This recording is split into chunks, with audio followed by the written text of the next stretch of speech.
స్థానిక సంస్థ ఎన్నికలలో తెలంగాణ ప్రజారాజ్యం పార్టీ గ్రామ పంచాయతీలో ఉన్న 12,000గా ఉన్న 5,817 స్థానాలకును పార్టీలకు ప్రత్యామ్నాయంగా నిలబడే గొంతుకగా ప్రజలకు న్యాయం సమకూర్చే సమానత్వం రాజకీయంగా పరిచయం చేసి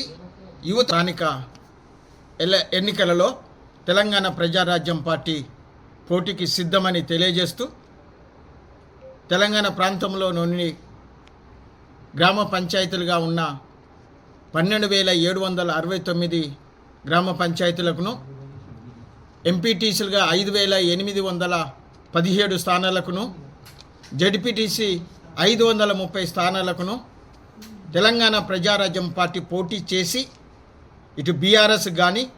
ఇటు బీజేపీకి కానీ కాంగ్రెస్ పార్టీ కానీ గట్టి పోటీ ఇచ్చి సామాజిక మార్పు కోసము సామాజిక తెలంగాణ విధానంలోనికి ఒక నూతన తేజం తీసుకురావడానికి యువతలను రాజకీయంగా ముందుకు తీసుకొచ్చి ఈ స్థానిక ఎన్నికలలో యువకులకు ప్రాధాన్యత కలగజేసి వారికి టికెట్ ఇచ్చి వారిని రాజకీయంగా ఎదుగుదలలో చేయడమే ఈ తెలంగాణ ప్రజారాజ్యం పార్టీ యొక్క లక్ష్యం అని తెలియజేస్తూ రానున్న డిసెంబర్ మాసంలో కూడా జిహెచ్ఎం ఎన్నికలలో కూడా ఈ పార్టీ అన్ని స్థానాలలో పోటీకి సిద్ధమని తెలియజేస్తూ ఈ బీఆర్ఎస్ ప్రభుత్వము కాంగ్రెస్ ప్రభుత్వము బీజేపీ ప్రభుత్వం చేస్తున్న సమస్తానికి విరోధంగా వాళ్ళు చేస్తున్న ప్రతిదికి విరోధంగా ప్రజల పక్షంన ప్రజల కొరకు నిలిచే పార్టీగా ఈ తెలంగాణ ప్రజారాజ్యం పార్టీ నిలబడుతుందని తెలియజేస్తూ ఒక్క మాట బండి సంజయ్కి ఒక్క మాట గుర్తు చేస్తున్నాం. బండి సంజయ్ బహిరంగంగా గద్దరన్న విషయంలో క్షమాపణ చెప్పాలి. ఎందుకంటే ఆయన తెలంగాణ కోసము పోరాడిన యోధుడు, యుద్ధ నౌక, ఈ తెలంగాణ ప్రజలను చైతన్యం చేసిన ఆ వీరుడు.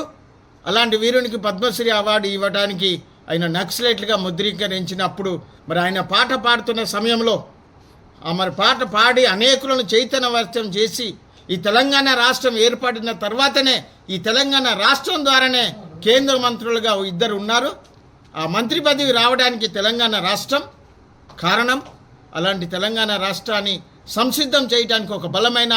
యోధుడిగా, ఒక వ్యక్తిగా, ఒక సైనికునిగా అనేక మందిని పురుకొల్పిన గద్దర్ అన్న విషయంలో అట్లా మాట్లాడము బండి సంజయ్ గారు బహిరంగ క్షమాపణ చెప్పాలని తెలంగాణ ప్రజారాజ్యం పార్టీ కోరుతూ రానున్న తరంలో మా సత్తను ఈ ప్రభుత్వానికి, ఈ ప్రతినిధులకు తెలియజేస్తున్నామని. జై తెలంగాణ ప్రజారాజ్యం పార్టీ, జై తెలంగాణ ప్రజారాజ్యం పార్టీ.